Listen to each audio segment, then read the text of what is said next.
Assalamualaikum guys. So macam mana? Semoga sihat-sihat selalu. Alhamdulillah baru-baru ni saham Saham 4 saham yang disenaraikan kan, semua naik lah pada hari penyenaraian dia kan. Kecuali power lah. Nama power teknik, tapi tak berapa power kan. Tapi tak apalah kan. Yang penting THMY dengan IAB kan, bawa pulangan lebih 100% kan untuk saham IPO.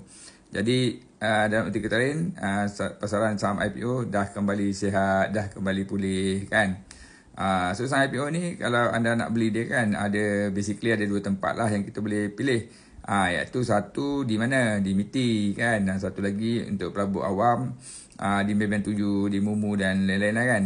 Kat Kenanga pun boleh apply. So cerita dia, buat masa ni kalau anda lihat dekat MITI ada 3 lagi kan saham IPO, iaitu satu saham Hoksun kan. Saham ni saham saham syarikat barangan pembinaan dan bersangkutan dengannya kan. Public issue ada 264 juta.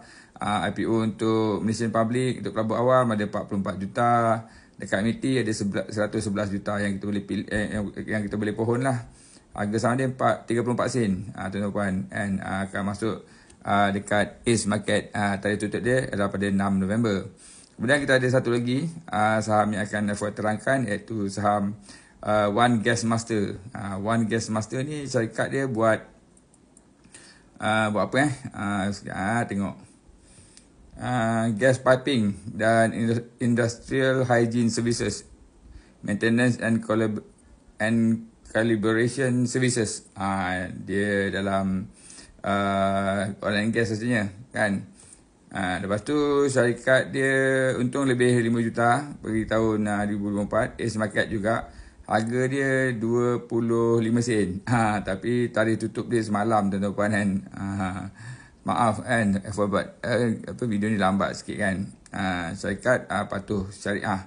Dan satu lagi tu kita ada yang tu lah, syarikat Guan Huat nama dia, nama pelik sikit lah kan. Guan Huat ni. Tapi saya tak nak terangkan lebih lanjut. Sebab apa? Sebab saham ni tak patuh syariah lah tuan-tuan kan. Itu cerita dia kan. So basically ada 3 saham lah yang akan masuk ke Bursa Malaysia akan datang ni. So kepada pelabur di luar sana, anda boleh boleh apply lah. Pasal apa? Sebab pelaburan saham IPO rendah risiko dia, tapi pulangan dia tinggi. Alright tuan-tuan, itu saja. Jumpa lagi. Assalamualaikum. Bye bye.